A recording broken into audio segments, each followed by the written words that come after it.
Good morning, Deanne Fitzgerald, 82378 on behalf of Mr. Winter. Say your thing. Bring it over to what it say. Good morning, sir. This charge here is a malicious destruction of property and you're requesting a bench trial. Is that right? Correct.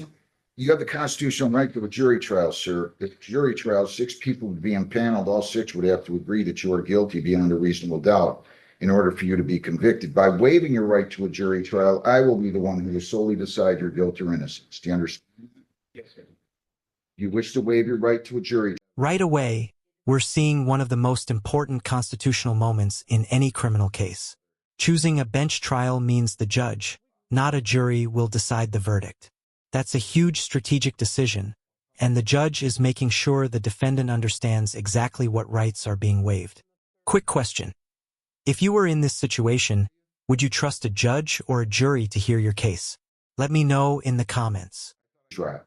Anybody in the world force you to do that? No. I'll accept the waiver. We'll set it for bench. What do you have for me, Heather? Judge, do you want to do this bench trial on one of our Wednesdays or one of our Thursday Brownstown days? Or do we Probably need on to do it when Miss Thursday. Patillo's here? Miss Patil's here on Thursdays? I don't know if she has any Thursdays with us. No, I don't. I have some Wednesdays, no Thursdays, and 33rd. Can I get you to come in on a Thursday, or do you not have? It depends on the date. How about how do I look on the 16th, Heather? I mean, we Where's that? I'm also on another court. How about on the 30th? don't have Brownstown on the 30th.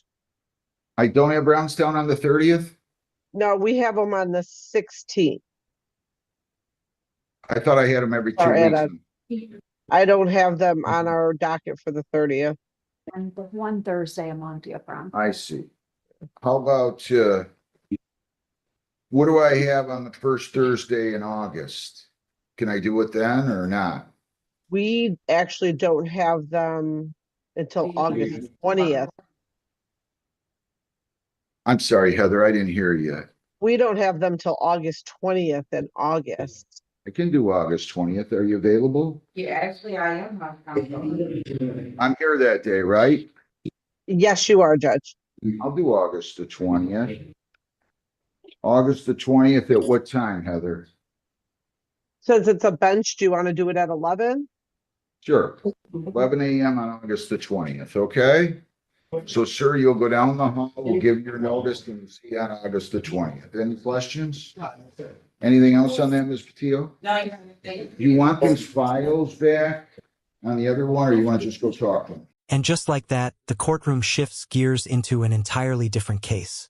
This is where things get interesting. Every few minutes, a judge can go from scheduling a trial to handling a serious impaired driving plea. Stay focused, because the legal stakes are about to rise dramatically. Thank you.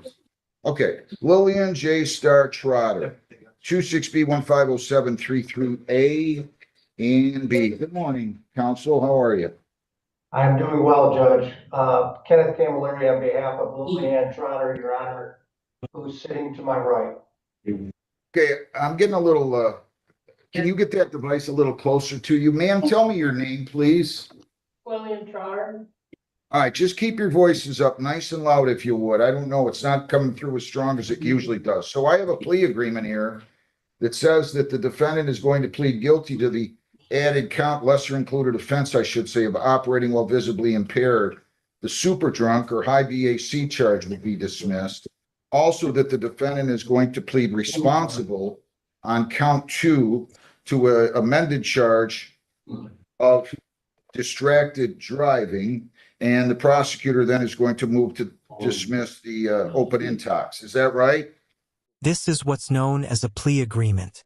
Instead of risking trial on the more serious charges, the defendant agrees to plead guilty to a lesser offense while the prosecution drops others. It's a common part of the justice system, but it always raises an interesting question. Is accepting a plea deal the smarter move, or should defendants take their chances at trial? That is a correct statement, Your Honor. Ma'am, is that what you would like to do? Yes, Judge.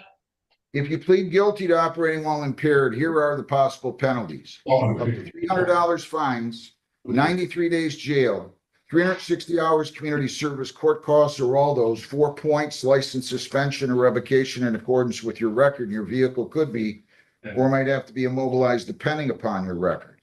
If you plead to distracted driving, that's a 0-point civil infraction. You understand that? It won't get reported. Do you understand that? Yes, Judge. And then I'm going to dismiss the open intox and the super drunk. You understand that? Yes, Judge. I want you to understand that you are presumed innocent. They have to prove you guilty beyond a reasonable doubt.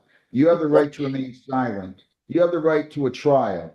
At a trial, you have the constitutional right to a trial by jury. You could subpoena your own witnesses. You could testify or remain silent. If you remain silent, the fact finder would be instructed that they could not hold that silence against you. If you plead guilty, you're giving up all those rights.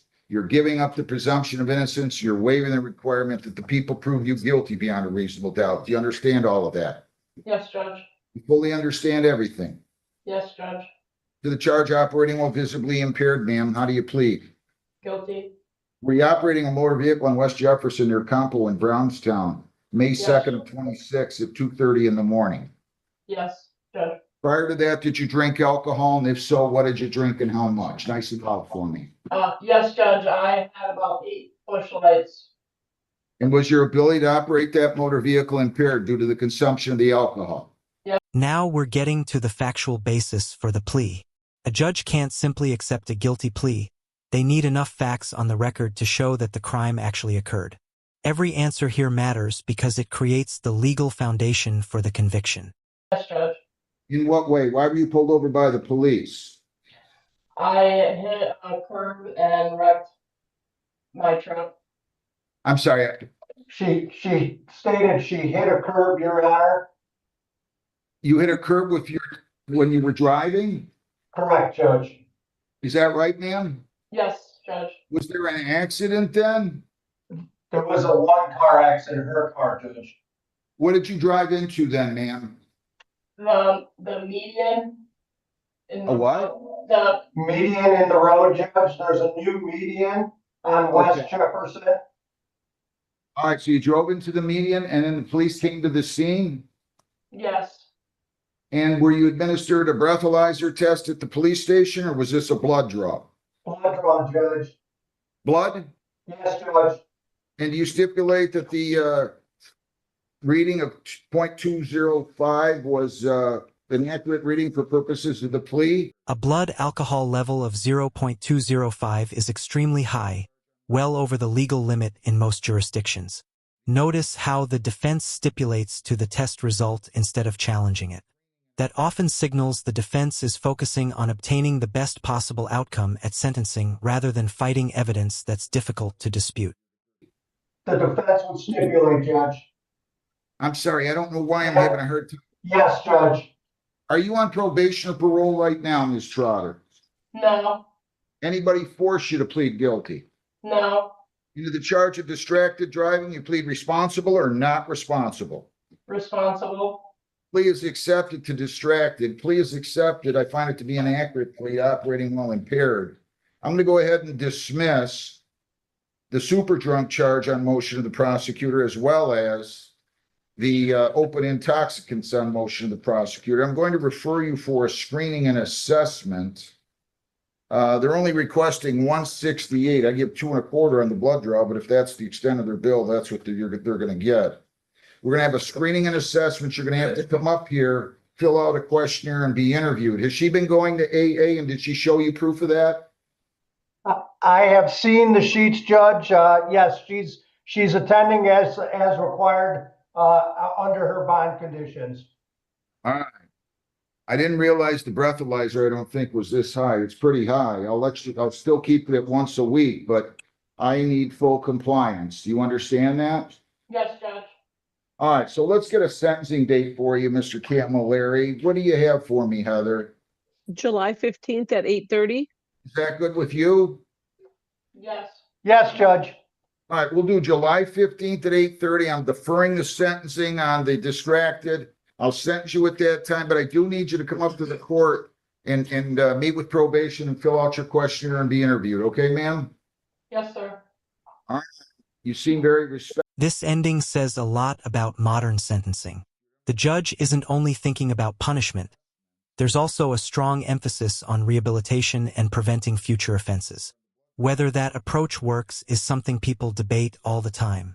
Do you think courts should prioritize treatment over harsher penalties in cases like this? Share your thoughts below. This is a lot of alcohol. We're gonna make sure you don't have a drinking problem, okay? And take care of that, all right? Yes, sir. Good luck to you. Thanks, Mr. Camilleri. Have a good day. Have a good weekend, Judge.